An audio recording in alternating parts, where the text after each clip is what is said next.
Hi guys, hi everyone. This is the first episode of the Human Algorithm of Things, season 2. How amazing is that?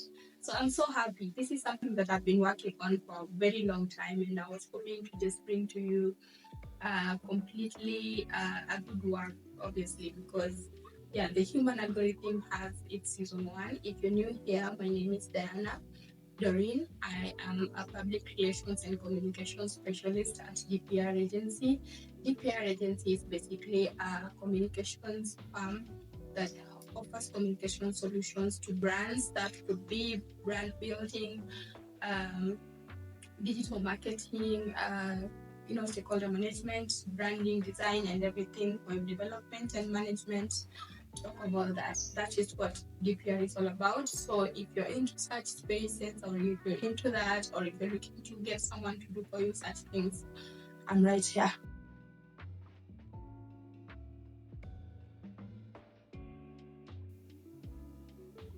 So if you haven't checked out season 1 of the Human Algorithm of Things, I'd really like you guys to. This is the time that I encourage you guys to go back and look at all the 8 seasons. They are all on YouTube and Spotify. There's some of the things that I'm so happy I was able to put together. I feel like those are the fundamentals of what we're doing and the foundation of everything of brand building. So if you haven't checked that, talk of networking, the digital economy, building a community, content creation, they're all there. So if you haven't checked it out, I'm just going to leave a link somewhere in the description so that you can check it out. Find time to get to know what the past episode was about. So first of all, I want to wish all of you a happy new year.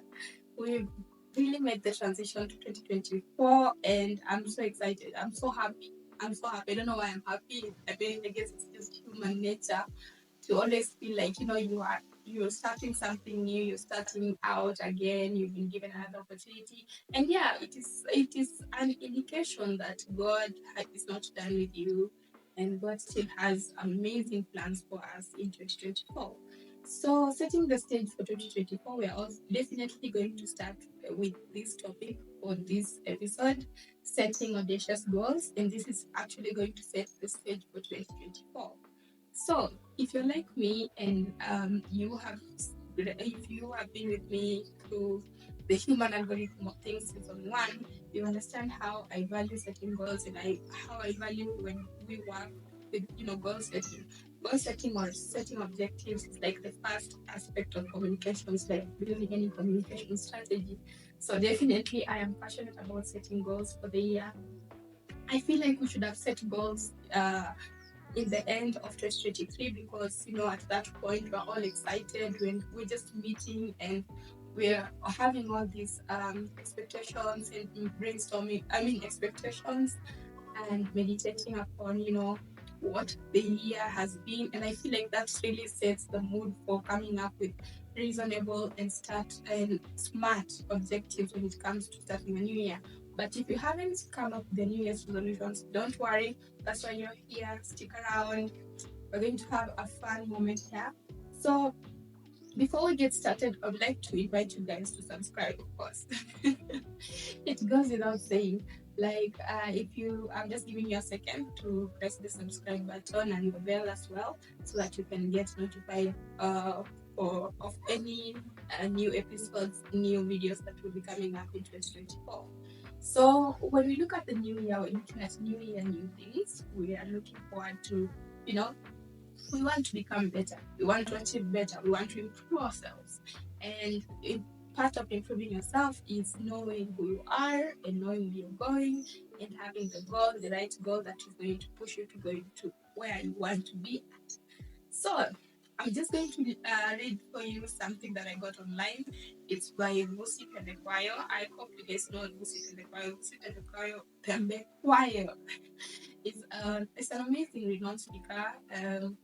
Born in Africa, obviously South Africa, but he is playing the global game.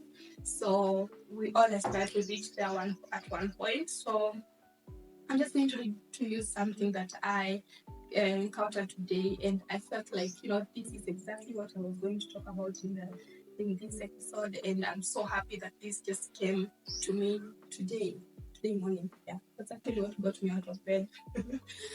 When the novelty of beginnings fades and challenges unfurl their intricate tapestries, it's discipline that steps forth as a resolute sentinel, standing tall even when motivation falters.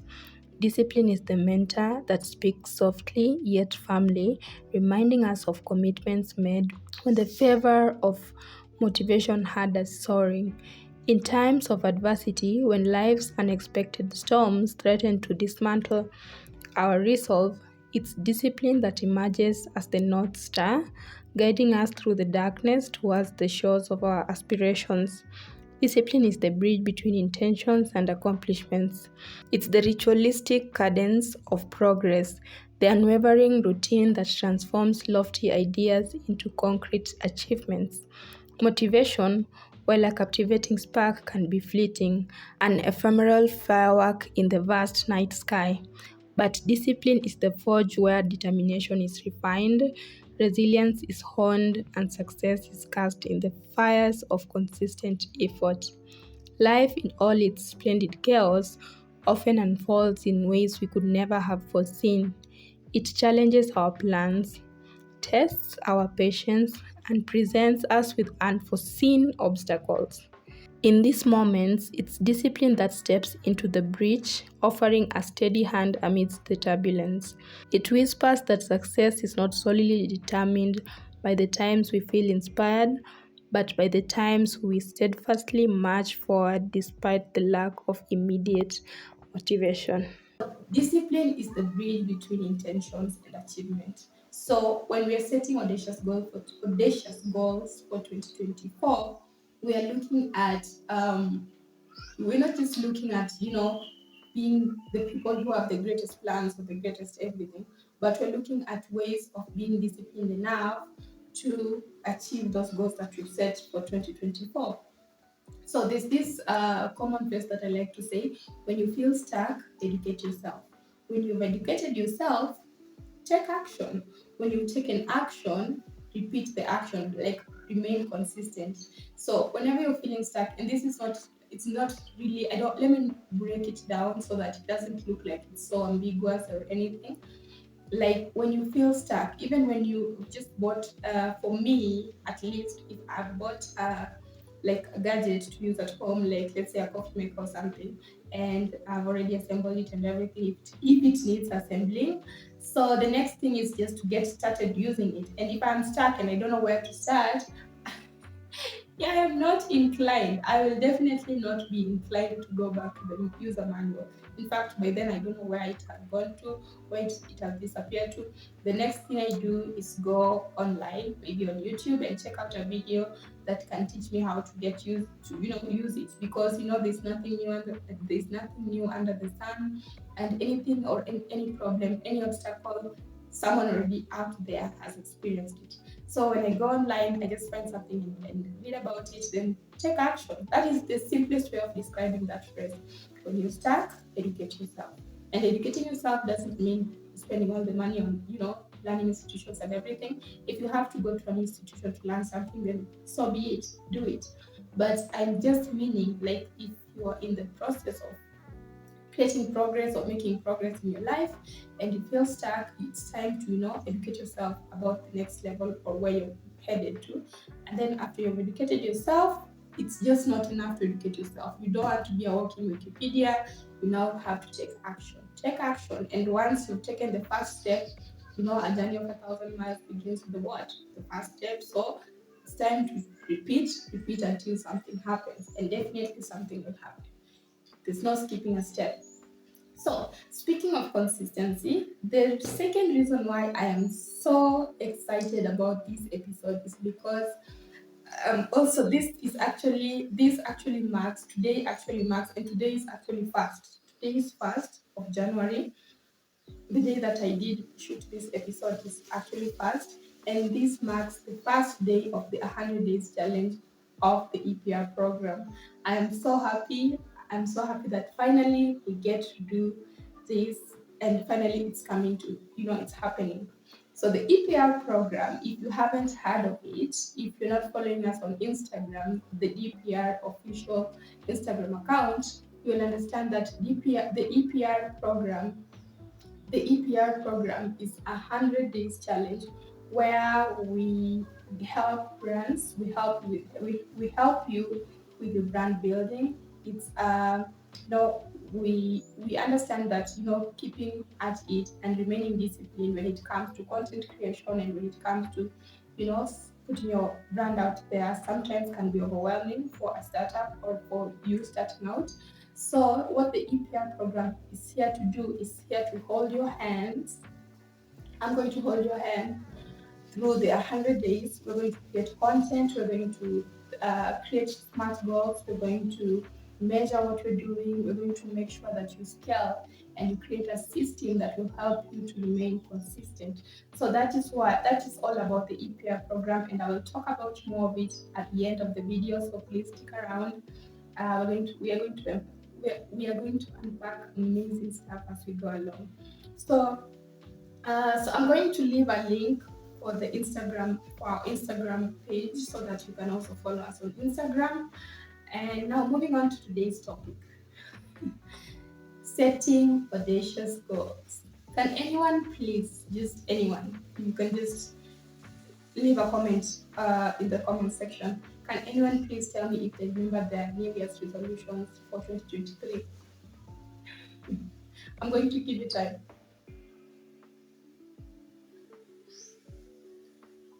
And if you're like me, I definitely don't recall a single thing. I don't even recall if I wrote them down. I just know 2023 was a good year. 2023 was a time when I saw a lot of things happening in my life. I saw a lot of progress. It's when we opened doors at DPR agency. We got our first clients, got our second clients, and it was a blessing. And I'm not taking it for granted. And I'm so happy about it.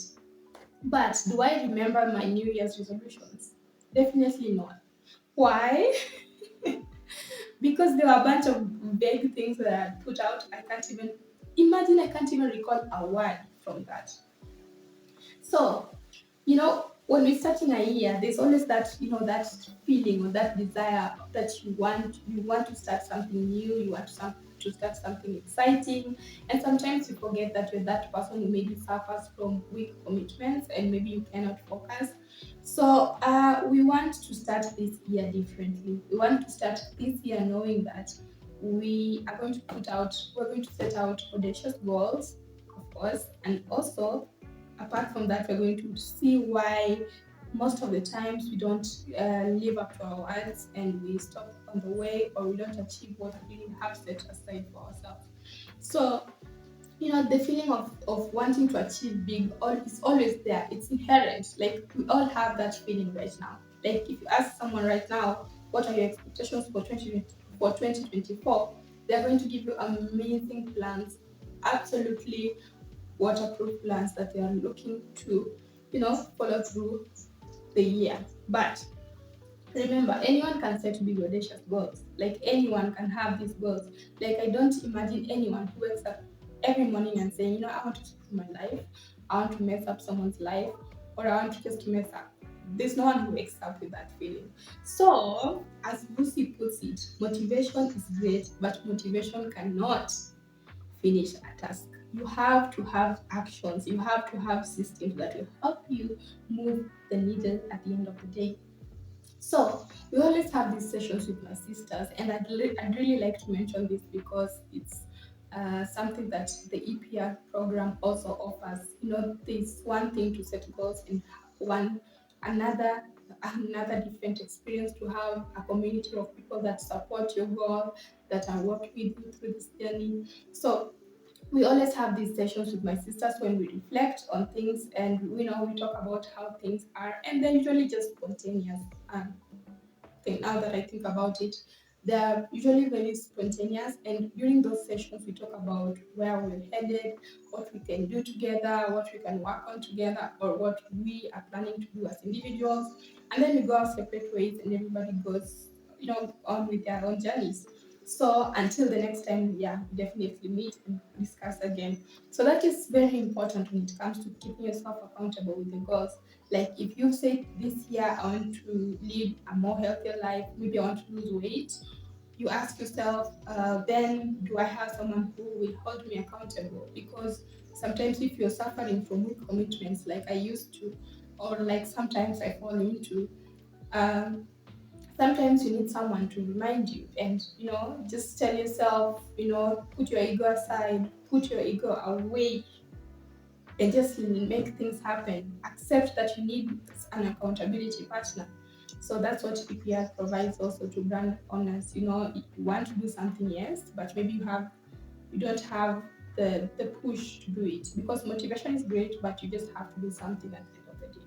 So how do you cultivate discipline? How do you ensure that whatever we have set aside for today, or whatever we have decided for the new year, is exactly what we're going to work through through it for the rest of the year? So it is not easy. Let us just begin by saying that it is not easy to remain disciplined.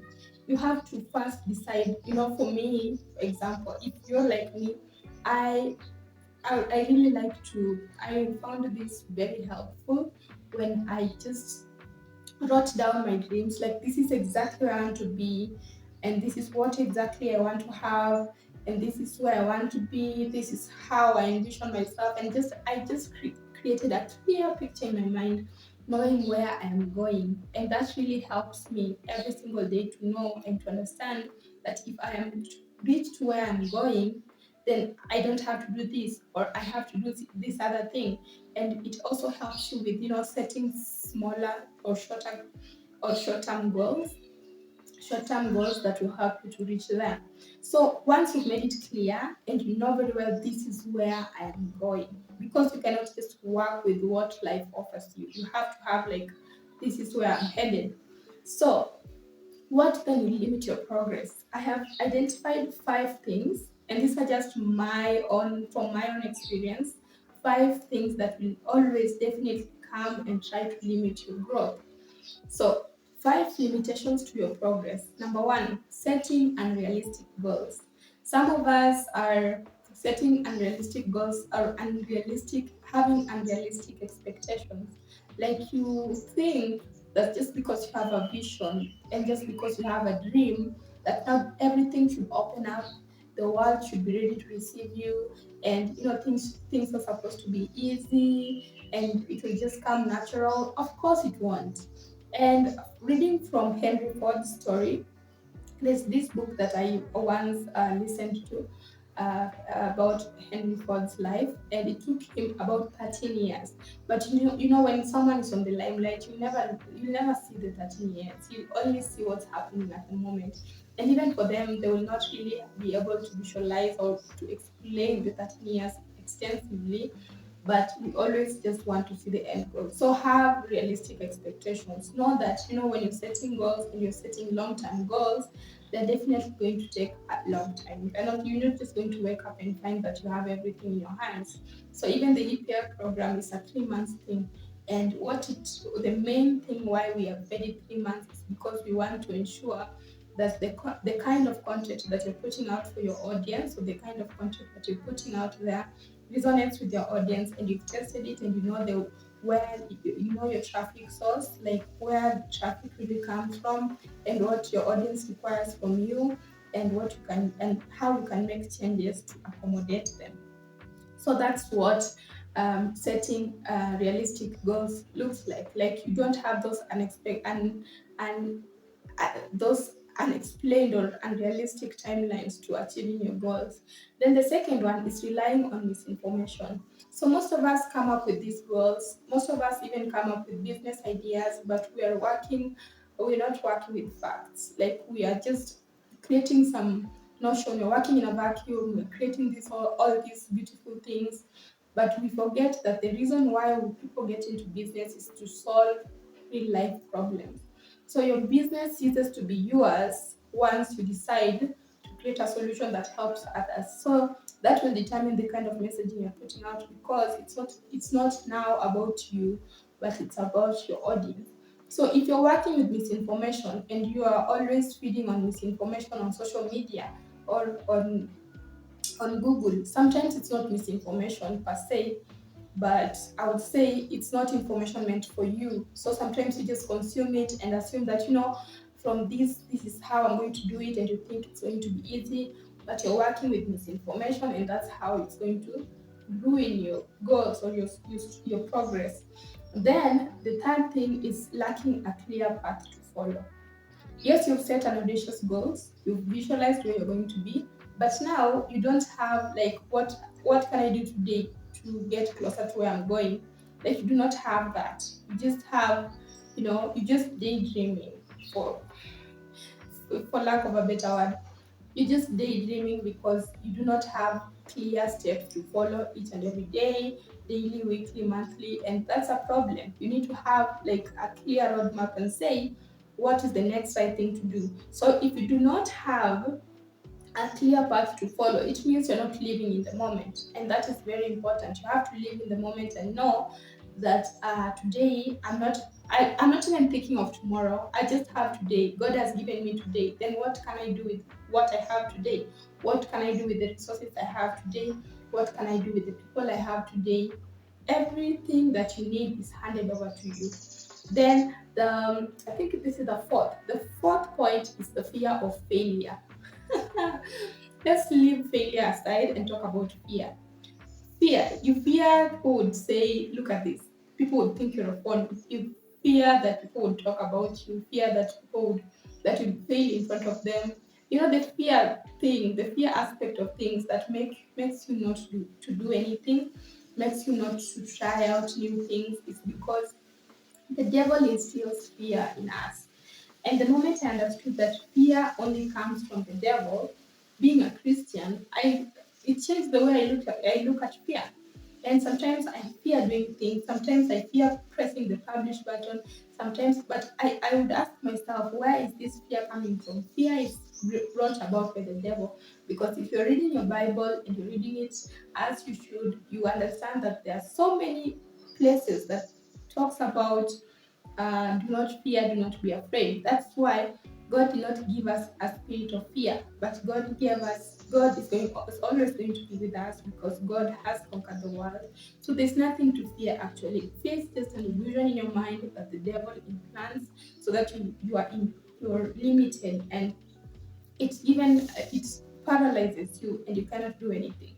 And then now there's the fear of failure. So there's this book that I want you guys to look at and I want you guys to read before the end of January. If you can do yourself a favor, just read this book. It's by John Maxwell. You know I like John Maxwell because he writes very amazing books. It's called Failing Forward by John Maxwell. Yeah, Failing Forward by John Maxwell. Failing forward, knowing that you need to fail fast, you need to fail forward, and someone even added you need to fail cheaper. So yeah, that's it. Like if you understand that failing is part of it's a price you have to pay for progress, then you just change the way you consider failure.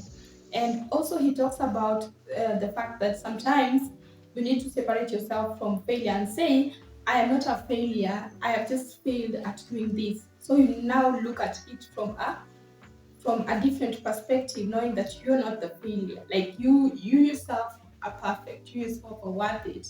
But it's only that due to circumstances that we're mentioning, you have failed in a certain activity.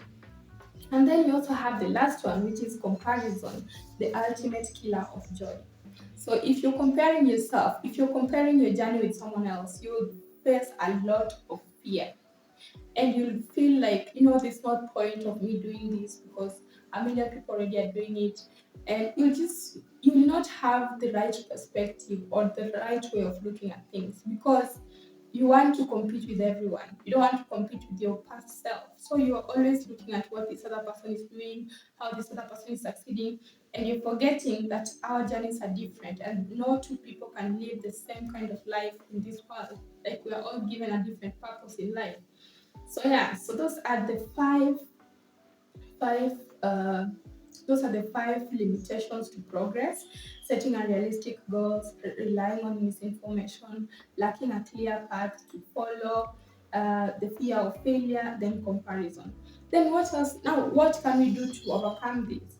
We need to adapt a growth mindset. Growth mindset is basically knowing that when I embark on achieving this goal, it's going to be hard, but I need to learn as much as I can.